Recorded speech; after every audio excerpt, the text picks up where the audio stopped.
radicalement différent. Oui, ce n'est pas la question d'une reproduction des situations historiques, c'est en quoi certaines valeurs perdurent, en quoi finalement ce que l'on vit actuellement, bon, ça a été pensé parce que ça perdure, certaines valeurs perdurent. Et que c'est ça que permettent de voir les textes passés, les textes philosophiques passés. Autrement dit, c'est destituer le présent comme nous sommes les derniers, donc nous avons une vue meilleure, globale, la meilleure possible. C'est destituer ça.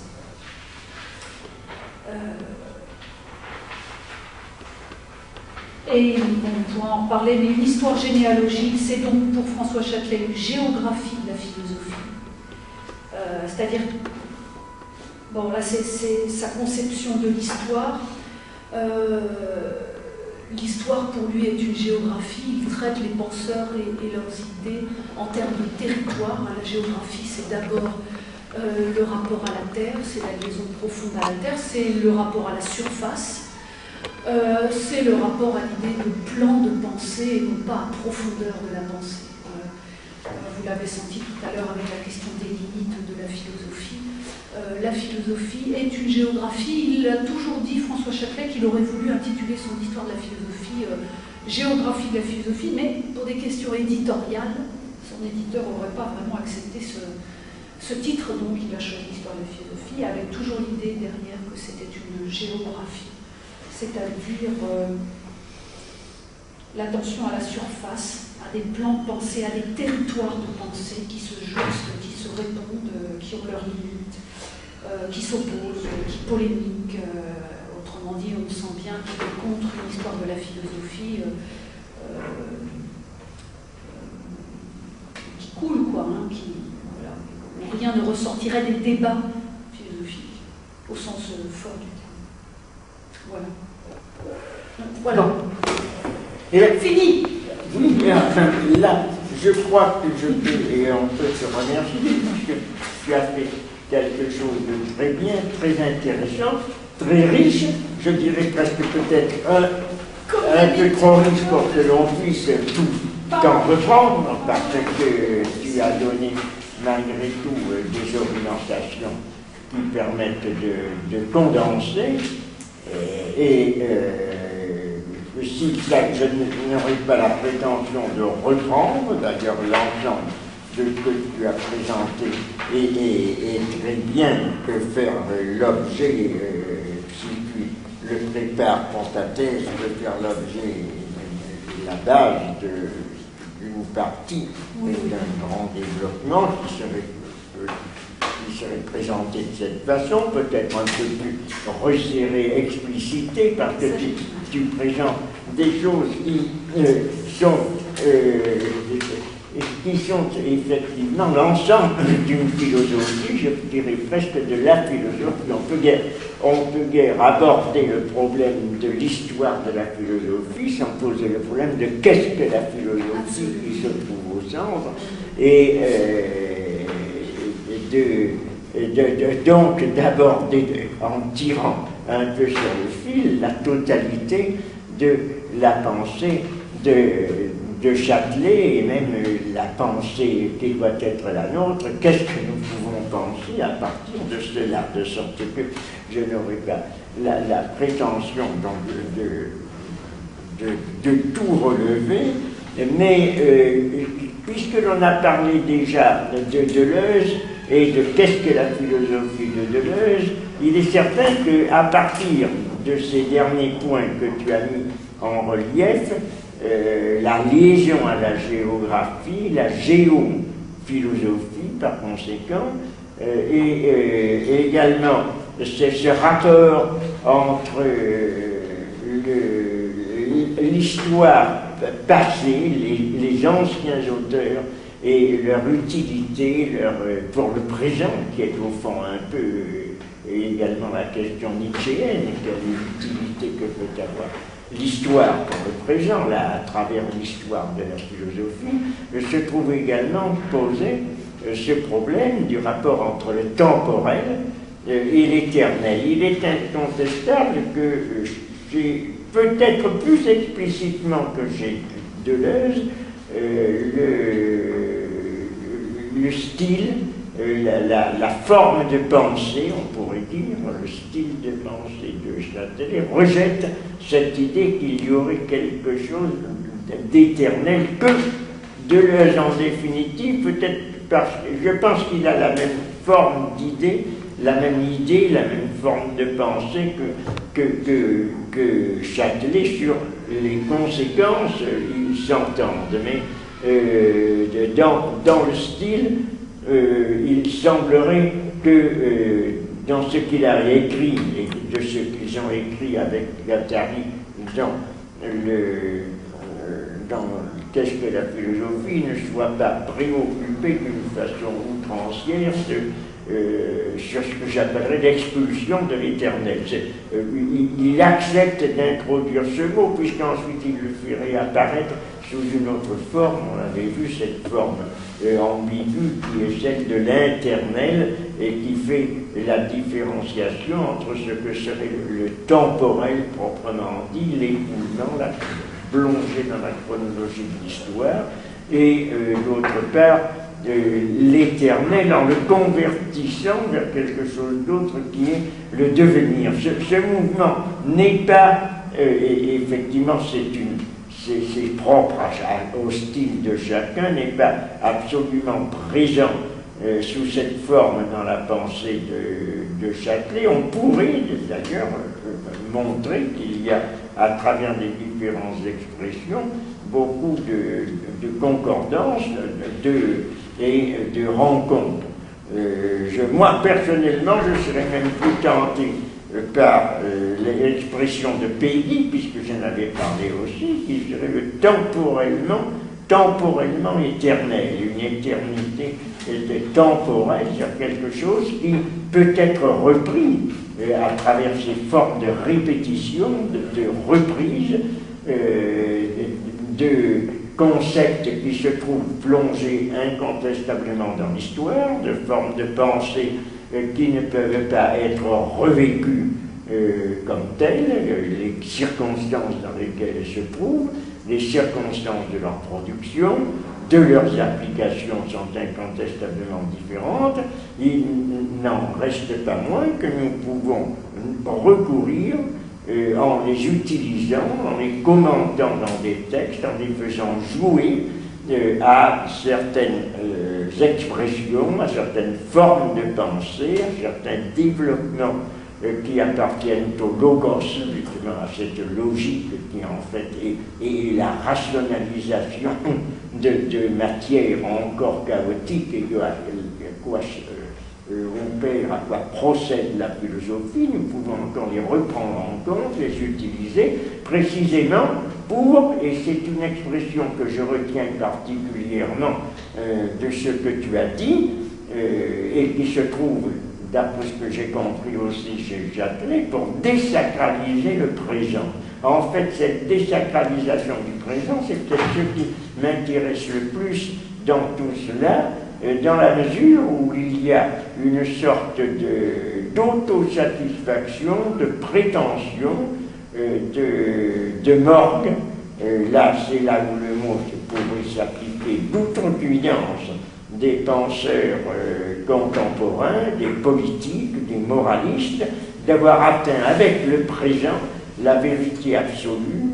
Nous sommes dans la vérité, nous sommes dans l'aboutissement, nous sommes dans ce qu'on pourrait appeler, en y appliquant le mot au sens propre, l'apocalypse, c'est-à-dire la révélation, avec en sous-entendu d'ailleurs, mais les catastrophes qui accompagnent l'apocalypse, mais là on utiliserait simplement le fait, la révélation, nous sommes dans la vérité la plus totale, c'est l'autosatisfaction de la pensée présente. Et la réflexion philosophique, ça veut dire, mais regardons justement vers les penseurs du passé, reprenons ces concepts, soumettons la réalité du présent à cette critique. Et c'est là où l'on trouve cet élément fondamental de la philosophie, d'être une pensée critique et de relativisation, de mise en perspective. la perspective qui est offerte justement par cette référence à des penseurs du passé qui ne sont pas vus justement selon une sorte de philosophie de l'histoire, c'est-à-dire qu'il faudrait commencer une pensée balbutiante pour aboutir à une révélation finale, mais qui en quelque sorte est prise à l'inverse, sans qu'il y ait archaïsme, il y a un mouvement, un retournement, quelque chose d'inverse, qui fait rencontrer, comme tu l'as signalé à la fin, également le mouvement généalogique de Nietzsche. C'est-à-dire repensons les valeurs de la morale qui semblent des absolus, qui semblent quelque chose à quoi nous avons abouti comme étant une vérité, je dirais, à faire une sorte de plaisanterie d'évangile, c'est le cas de le dire, mais une vérité éternelle. Repensons-les pour voir que sur quoi elles s'appuient dans leur archaïsme, à partir de quoi elles ont eu une genèse, à partir de quoi elles sont devenues de d'où on les en reçoit, en les dépouillant d'ailleurs de leurs propriétés anciennes, de la même façon que les concepts de philosophie, qui étaient des propriétés ontologiques, et toujours reprenant le mot de Nietzsche, un mot de Nietzsche qui se trouve dans un texte inséré dans la volonté de puissance, lorsque, à une certaine époque, on a dit cela est, à une époque ultérieure, plus affinée, on a dit cela signifie, c'est-à-dire mettre dans cette perspective, voir ce que les penseurs anciens dont nous pouvons nous servir signifient, et quelle est également la signification qu'ils peuvent introduire dans des pensées que nous avons trop tendance à considérer comme des absolus substantiels et dont il faut que nous puissions saisir par cette mise en perspective la signification, de sorte à toujours ce mouvement, en quelque sorte d'aller et retour, qui fait que la philosophie se distingue toujours par cela même de ce que serait un simple système idéologique, une simple idéologie au service de quelque politique, au service de telle et telle idée annexe. Elle se distingue par cela même. C'est là qui fait qu'elle introduit justement ce que tu avais dit aussi, que cet élément de clarté, cet élément de conséquence, cet élément d'élucidation qui consiste, en quoi consiste toute forme de pensée philosophique que Deleuze traduira par le fait de porter sur un plan d'immanence et que l'on peut considérer comme étant aussi cet élément de mise, de passer au crible, de la critique actuelle. Donc c'est ça qu'il y a dans la pensée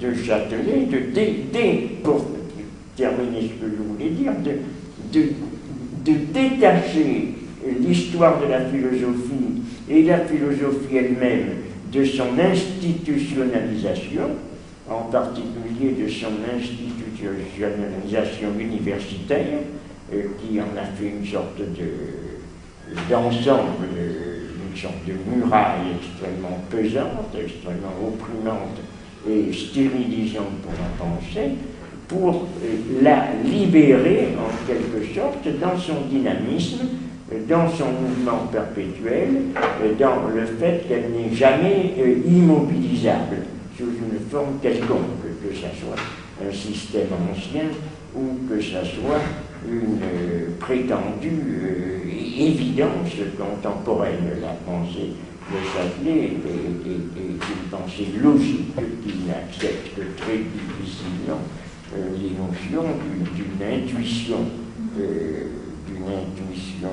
illuminante ou d'une évidence absolue. Il y a toujours l'élément de ce crible, de cette pensée logique, la recherche, comme il le dit quelque part, de la définition, de la classification, comme il le dit aussi dans son autobiographie, au moment où il décrit d'une façon très intéressante, très significative, la découverte qu'il a faite de la pensée, avec de cette puissance de la pensée, avec l'apprentissage des classifications. C'est dans ces classifications qu'il y a dès son enfance l'idée de la pensée logique. Tu citais Deleuze, mais Deleuze aussi rappelle que ce parcours à Châtelet en tant qu'étudiant s'était rendu particulièrement illustre, c'était justement cette capacité de logicien. Il a d'abord été un logicien, cette pensée, logicien même formel, formaliste, et cette logique s'est développée en quelque chose de beaucoup plus vaste, d'ailleurs, qui est une logique appliquée à la vie, appliquée au concret, et qui embrasse la philosophie dans son ensemble. Je termine là en disant oui, peut-être que si l'on prononce le mot de vie, ce mot de vie n'est pas particulièrement présent chez Châtelet, parce qu'il s'est toujours défié des philosophies de la vie en tant qu'elles sont, que c'est des philosophies qui risquent toujours de sacrifier cette logique critique, ce dynamisme et cette cohérence de la pensée à des approximations, à une pensée vague, à une pensée dominée par l'impression, non pas par la passion, parce qu'il y a toujours une très forte passion dans la pensée de Châtelet, mais par l'impression, une sorte d'impressionnisme très peu structuré, qui en ferait une pensée faible, alors que ce qu'il recherche, c'est la force de la pensée et sa cohérence. C'est ça qui fait que la notion de vie se trouve un petit peu mise en second ordre, en second rang. Alors qu'en fait, nécessairement, la conception que développe Châtelet est bien celle d'une philosophie qui est appliquée à la vie, puisque tu est appliquée aux situations concrètes, elle ne se sépare jamais de l'expérience. C'est une philosophie qui consiste justement en l'expérience, l'expérimentation, la prospection des choses nouvelles, son insertion dans le concret, et qui ne peut pas être identifiée à une philosophie qui soumettrait la vie, la pensée à une logique purement formelle, à une philosophie c'est simplement qui consisterait dans une analyse, dans une philosophie analytique de la pensée et du langage. Il est aussi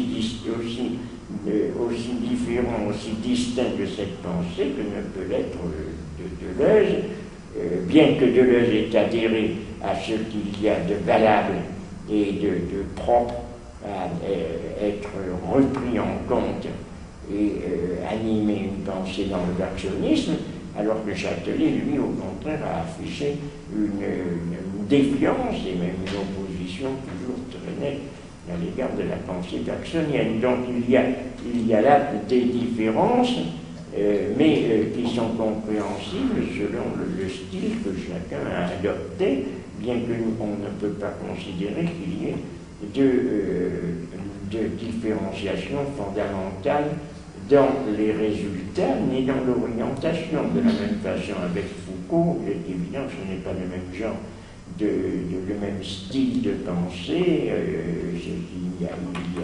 Il y a des ressemblances, des points d'accord, il y a des divergences, mais c'est bien le même genre de pensée en général et la même forme d'orientation. Bon, c'était ce que je tenais à dire. Peut-être dans ce que tu fais, il serait peut-être, sans que ça soit une philosophie comparée, on ne te le demande pas, puisque ta thèse est consacrée à François Châtelet, mais il est toujours bon, malgré tout, de situer un auteur, surtout quand c'est consacré à un auteur, donc peut-être une situation de la pensée de Châtelet dans un ensemble auquel il a appartenu, puisque c'était en même temps, sans qu'il y ait une école commune, il y a une sorte de communauté d'amitié, une sorte de communauté philosophique qui s'est établie à Vincennes, donc il est indispensable peut-être de montrer quelle est la relation de ces auteurs, d'autant plus que le texte dont tu parles est un texte collectif, puisque tu dis qu'il y en a d'autres qui ont parlé, donc il faudrait peut-être étendre ton commentaire sur Châtelet, non pas à la même chose, ça serait un petit peu long, mais enfin avec des confrontations malgré tout, avec les prises de position d'autres, et dans des textes même qui ne sont pas collectifs, il y a en permanence, puisque il y a des ouvrages communs, quelque chose qui est une confrontation de la pensée de Châtelet avec d'autres auteurs, de sorte qu'il serait intéressant là d'introduire. En tout cas, on peut faire avec... là, j'en ai pas parlé parce que j'ai débordé, mais c'est vrai qu'on peut penser... en fait, ce que fait François Châtelet en s'attaquant un peu à l'institutionnalisation de l'histoire de la philosophie, on peut le retrouver dans ce que dit Deleuze dans Dialogue, quand il dit nous, on est une des dernières générations qui a été, c'est quoi son terme, qui a été assassinée par l'histoire de la philosophie. Quand Deleuze dit ça dans Dialogue, voilà. C'est-à-dire l'histoire de la philosophie comme empêchant de penser par soi-même, enfin obligation à passer par l'histoire de la philosophie, par certains auteurs obligatoires, en gros les mettre à penser. C'était relativement à une certaine histoire de la philosophie des professeurs, et une certaine histoire de la philosophie instituée, parce que là aussi il est certain qu'aucun auteur n'a peut-être davantage utilisé les auteurs de l'histoire de la philosophie que Deleuze. Maintenant, là, ce sera un autre problème, savoir de quelle manière Châtelet traite des auteurs dans l'histoire de la philosophie et de quelle manière Deleuze les traite, ça, c'est une question très intéressante, peut-être un petit peu différente, parce que il y a, à mon sens, tout au moins, une reprise en compte, une sorte d'osmose, de fusion de Deleuze avec les auteurs qu'il a traités, qui n'appartient pas particulièrement au style de Châtelet, lorsqu'il parle de Spinoza, lorsqu'il parle de Leibniz, lorsqu'il parle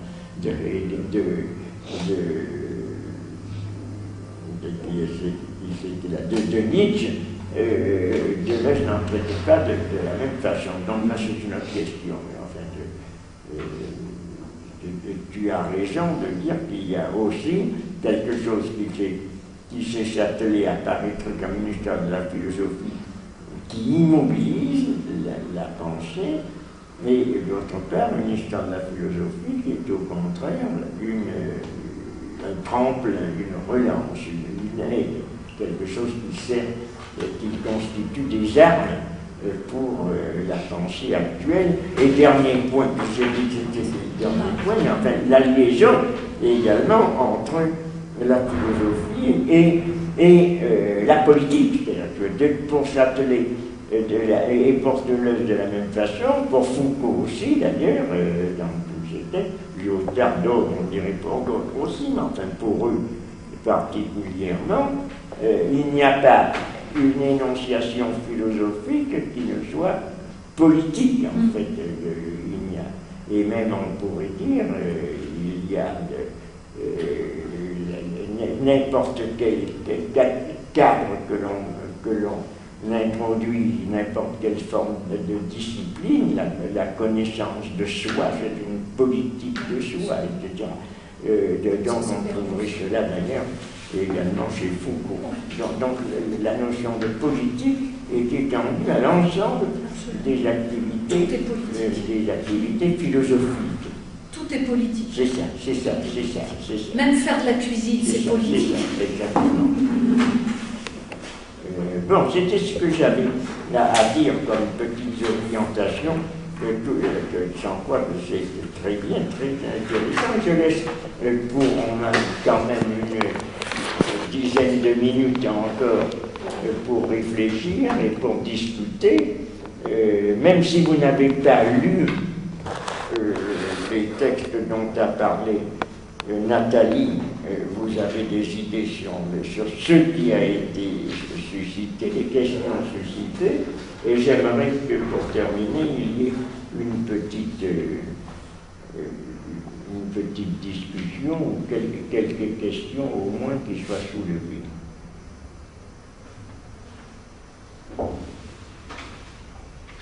Question, mais c'est très enrichissant. Merci. J'ai pas fait le quart de ce que je voulais. C'était très bien. Mais René, il a raison. J'ai un défaut. Je sais pas. Je voudrais tout prendre. Je voudrais tout dire, tout prendre, tout. C'est le moment où c'est la fin. C'est la fin de la thèse. Non, c'est très gentil. Elle me dit que c'était très intéressant, très enrichissant, mais je faisais remarquer votre remarque que j'ai tendance à ne pas à faire des choses très énormes. Pourtant, je m'étais dit que je sélectionnerais. C'est moi, j'ai expérimenté, j'ai vu si ça marchait. J'ai juste une petite remarque. Si selon Châtelet, l'histoire de la philosophie, c'est toujours une façon géographique. Il est peut-être intéressant de revoir le mot lieu roman en façon géographique dans la pensée philosophique, c'est-à-dire dans l'œuvre, la philosophie des professeurs, lieu commun juste quelques phénomènes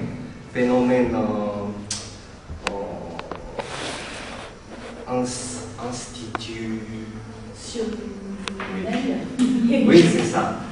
Mais si on revoit le mot lieu commun en façon géographique dans le milieu de la pensée, il y a d'autres,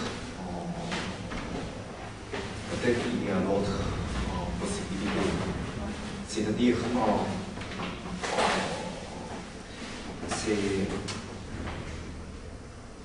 c'est le conflit entre le mouvement institutionnalisation et la cohérence du discours de la philosophie. Oui, c'est sûr que François Châtelet, dans beaucoup de ses textes, il ne cesse pas, c'est même parfois très, très troublant, mais en tout cas d'après ce que tu dis, ça me fait penser à ça. Il est toujours en train de montrer qu'il y a deux philosophies, qu'il y a deux manières il y a deux philosophies. Enfin, en tout cas, il y en a une qui porte le nom de philosophie, qui est la philosophie que l'on voit dans les médias, la philosophie d'opinion, ou la philosophie qu'on trouve dans les manuels scolaires au lycée. Et puis il y a l'autre, qui est pour lui... L'histoire de la philosophie qu'il a dirigée, pour autant que je les présente à l'esprit, peut-être que je ne l'ai pas toutes présentes, est consacrée essentiellement à que l'on entend par la philosophie occidentale, même si elle prend ses sources dans une pensée ancienne qui a une extension plus grande que dans des empires qui ont une extension plus grande que la naissance de la philosophie proprement dite, localisée en Grèce ou dans l'Asie mineure. Donc, mais il n'y a pas, donc il y a bien une tendance géographique maintenant. Ce n'est pas quelque chose qui est une histoire qui s'étend de la connaissance sur l'ensemble. Elle ne parle pas de la philosophie en Chine, elle ne parle pas de, je ne sais pas, je ne crois pas qu'il non, il évoque ça dans l'histoire. En Inde, donc il y a beaucoup de choses qui ne sont ni de la philosophie africaine, celle de Madagascar, où il y a toute une métaphysique qui s'est développée, donc il y a tout un tas de choses qui font que cette conception géographique reste dans notre ère culturelle. Dans notre ère culturelle, oui, effectivement. Reste limitée, concentrée. Il a essayé d'éclater ça, il l'a éclaté un petit peu dans l'histoire des idéologies. Oui, c'est ça. Là, il essaie de... Il y a une extension parce qu'elle est plus historique. Maintenant, il faut bien maintenir, tu as introduit l'idée de territoire, de territorialisation. Il faut bien introduire comme spécificité de la philosophie, du mouvement, si l'on peut dire, la dynamique propre à la pensée philosophique, celle qui est dans qu'est-ce que la philosophie deleuzienne, le mouvement de déterritorialisation. Dans tout le chapitre géopolitique, au fond, la pensée est consacrée justement à ce mouvement de va-et-vient entre une territorialisation, une déterritorialisation, une reterritorialisation qui fait que l'on ne peut pas penser non plus la philosophie, à moins de lui enlever une grande partie de son sens, peut-être pas la totalité, mais une grande partie de son sens, en la transformant précisément en idéologie, on ne peut pas lui enlever cette qualité d'être déterritorialisante. Donc s'il y a le déterritorialisme, ce n'est pas une pensée de territoire. Il y a quelque chose qui fait qu'elle n'est philosophique au moment où elle est prise dans ce mouvement. Sinon, elle reste coincée, elle reste quelque chose qui se territorialise non seulement sur des territoires matériels, c'est-à-dire des localités géographiques, mais en même temps sur des divinités, sur des particularités de morale, affective, etc. Donc c'est un problème d'ailleurs peut-être central et très difficile à trancher d'une façon unilatérale. On le voit bien d'ailleurs dans ce chapitre de qu'est-ce que la philosophie de Deleuze, où il y a, j'en avais lu quelques passages, justement, où l'on voit un petit peu, non pas les hésitations de la pensée, mais parce que ce n'est pas une pensée hésitante, elle est bien formée, mais on voit qu'il n'y a pas non plus de solution tranchée, c'est-à-dire le problème est posé, Deleuze-Guattari ne propose pas de solution absolue, à mon avis, dans cette définition de la philosophie, bien qu'il s'oppose quand même à l'idée restrictive en disant la philosophie qui a été énoncée parfois, la philosophie ce n'est une tradition qui commence en Grèce ionienne et qui se termine à l'heure actuelle avec Heidegger ou qui monte là. Et en dehors de cela, ce n'est plus de la philosophie. Il y a bien quelque chose qui est une extension proposée, possible, de la philosophie, donc hors de son lieu, hors de son territoire d'origine.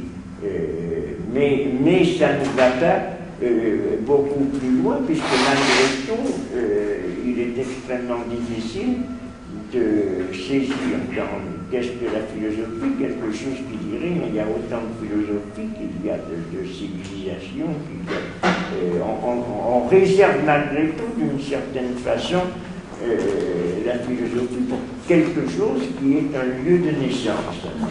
Ah oui, chez Châtelet. C'est ça. Mais cette idée de déterritorialisation de la philosophie, c'est aussi le Collège international de philosophie, c'était ça la base. C'est aussi le département de Paris 8, dans son intention. Bon, après, ça marche pas. Mais en même temps, d'ailleurs, déterritorialisation relativement à une autre forme de dehors, c'est-à-dire quelque chose qui fait que des disciplines qui n'étaient pas philosophiques y entrent, que ce soit la littérature, l'art, psychanalyse, etc. Il y a tout un tas de choses. L'histoire, il y a tout un tas de choses qui étaient considérées comme extra-considération et étrangères à la philosophie et qui en font partie, qui étaient au fond un peu le propre d'ailleurs de la philosophie telle qu'elle a été pratiquée dès la fondation de l'université à Vincennes. Et c'est là-dedans qu'il est resté, François Châtelet, jusqu'au dernier moment. C'est la défense de la philosophie, de ce discours très particulier, rigoureux, visant la cohérence, pas le grand n'importe quoi, et en même temps qu'elle est ça, elle est complètement ouverte à d'autres champs, mais c'est pas le grand n'importe quoi. C'est peut-être ça. C'est, voilà. Le point le plus intéressant, le plus essentiel sur lequel tu pourras insister pour lui donner plus de poids et d'environnement. C'est ça, effectivement, qui est important. Maintenant, il y avait des ouvertures de la philosophie qui ne datent pas, ça ne date pas maintenant d'aujourd'hui. Ça a été fait le XVIIIe siècle. Et les philosophes autour de l'encyclopédie sont précisément cela. Ce qu'on appelle philosophe au XVIIIe siècle, même il y a une extension très grande et qui s'étend à tout homme qui est en rupture avec les idées admises, en rupture avec des conceptions morales étriquées, qui a l'esprit ouvert, un honnête homme, mais plus étendu dans la puissance critique les plus étendues que celle de ce qu'on appelait honnête homme au XVIIe siècle. Donc en étant ce mot et également dans sa vie, le philosophe dans sa vie est aussi quelqu'un qui a abandonné les préjugés d'ordre moral ou social. Donc il y a une extension, ce n'est pas. Si l'on retrouve cette idée que la philosophie enserrée uniquement dans son histoire limitée ou enserrée dans ses propres concepts purement analytiques d'analyse du langage, etc., et d'une logique restreinte et d'une limitation abusive de la philosophie, c'est qu'on retrouve cette inspiration, pas exactement de la même façon, mais enfin dans son sens, dans son élan, et que Châtelet, à plusieurs reprises, ça a été dit, et je pense que c'est bien ainsi qu'il se pensait, se conçoit davantage, très vraisemblablement, que n'étaient les autres, comme étant une sorte de rassembleur de ce que dit Deleuze, étoile de groupe, c'est très curieux comme expression. Moi je dirais une sorte, il se penserait comme une sorte de Diderot, quelqu'un qui va rassembler, chercher des gens, susciter des vocations, etc., et faire un travail dont l'ambition est finalement encyclopédique, Remarquez, cette idée d'encyclopédie est très d'ailleurs, aussi présente chez Hegel, bien que Hegel ait pris l'encyclopédie un peu pour la comprendre et la rabattre sur ce développement unilatéral du concept, qui fait que la pensée hegelienne, finalement, quoiqu'étant extrêmement ample et totalisante, en arrive à être restrictive, puisqu'elle procède par des jugements d'admission et d'exclusion. Il y a une logique de l'exclusion dans le mouvement du concept chez Hegel, qui a fait qu'ensuite il a été critiqué, et par Châtelet lui-même, qui avait adopté la pensée hegelienne, puis qui l'a rejeté ensuite de ses limitations. Mais on trouve bien ce mouvement encyclopédique. Il est moins le cas, donc nous pourrions décider de clore cette séance en vous applaudissant.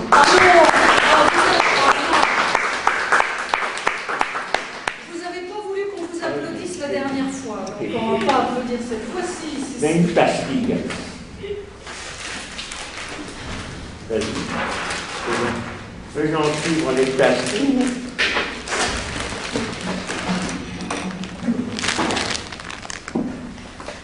Ni ramener. Après avoir fait le thé.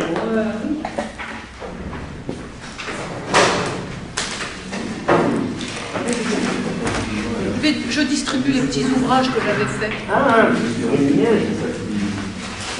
Très bien, c'est bien gentil.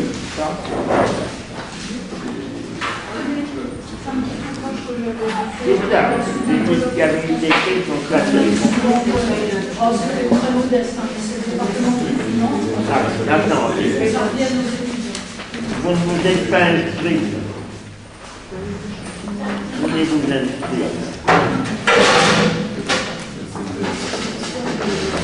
Oh, c'est bon, il faut que là, si tu veux venir, vous pouvez venir, pour voir l'exposition de la classe de la vie à la Bastille.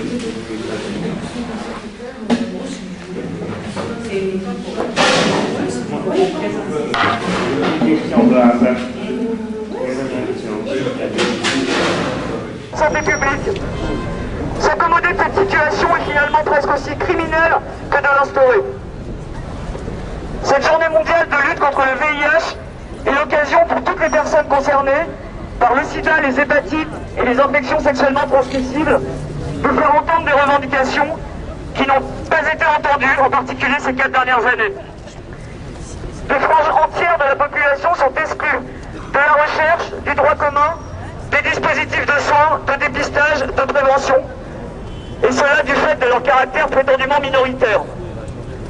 Plus que jamais, ce sont l'idéologie et l'électoralisme qui priment sur la science et sur les réalités de la pandémie. Et cela porte un nom, obscurantisme. Et cet obscurantisme est criminel.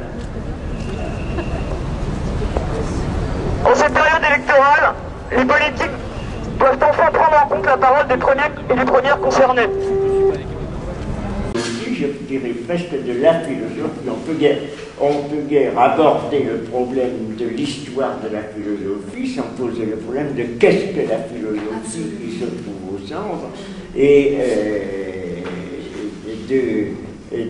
donc d'aborder en tirant un peu sur le fil la totalité de la pensée de Châtelet et même la pensée qui doit être la nôtre, qu'est-ce que nous pouvons penser à partir de cela, de sorte que je n'aurai pas la prétention donc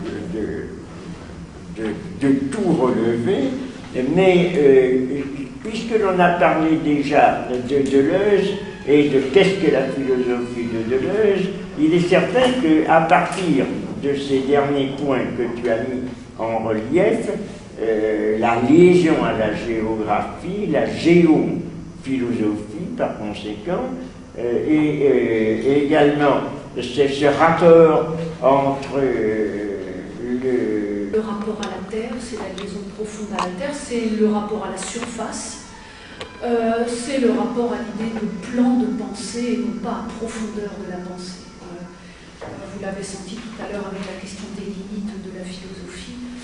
La philosophie est une géographie. Il a toujours dit, François Châtelet, qu'il aurait voulu intituler son histoire de la philosophie Géographie de la philosophie, mais pour des questions éditoriales, son éditeur n'aurait pas vraiment accepté ce titre, donc il a choisi Histoire de la philosophie, avec toujours l'idée derrière que c'était une géographie, c'est-à-dire l'attention à la surface, à des plans de pensée, à des territoires de pensée qui se jouxtent, qui se répondent, qui ont leurs limites, qui s'opposent, qui polémiquent. Autrement dit, on sent bien qu'il est contre une histoire de la philosophie qui coule, quoi, hein, voilà. Rien ne ressortirait des débats philosophiques, au sens fort du terme. Voilà. L'histoire passée, les anciens auteurs et leur utilité pour le présent, qui est au fond un peu également la question nietzschéenne, quelle est l'utilité que peut avoir l'histoire pour le présent, là, à travers l'histoire de la philosophie, se trouve également posé ce problème du rapport entre le temporel et l'éternel. Il est incontestable que c'est peut-être plus explicitement que chez Deleuze, le style, la forme de pensée, on pourrait dire, le style de pensée de Châtelet rejette cette idée qu'il y aurait quelque chose d'éternel que Deleuze en définitive, peut-être parce que je pense qu'il a la même forme d'idée, la même forme de pensée que Châtelet sur les conséquences, ils s'entendent, mais dans le style radicalement différent. Oui, c'est pas la question d'une reproduction des situations historiques, c'est en quoi certaines valeurs perdurent, en quoi finalement ce que l'on vit actuellement, ça a été pensé parce que ça perdure, certaines valeurs perdurent. Et que c'est ça que permettent de voir les textes passés, les textes philosophiques passés.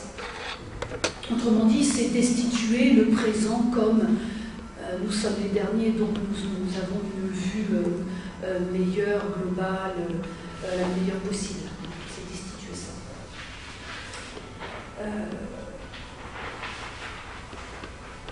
Et on pourra en reparler, mais une histoire généalogique, c'est donc pour François Châtelet une géographie de la philosophie. C'est-à-dire, bon là c'est sa conception de l'histoire. L'histoire pour lui est une géographie, il traite les penseurs et leurs idées en termes de territoire. La géographie c'est d'abord... fini. Oui, mais enfin, là, je crois que je peux, et on peut se remercier, parce que tu as fait quelque chose de très bien, très intéressant, très riche, je dirais presque peut-être un peu trop riche pour que l'on puisse tout en reprendre, parce que tu as donné malgré tout des orientations qui permettent de condenser, si je n'aurais pas la prétention de reprendre, d'ailleurs l'ensemble de ce que tu as présenté est très bien que faire l'objet, si tu le prépares pour ta thèse, de faire l'objet, la base d'une partie d'un grand développement qui serait présenté de cette façon, peut-être un peu plus resserré, explicité, parce que tu présentes des choses qui sont effectivement l'ensemble d'une philosophie.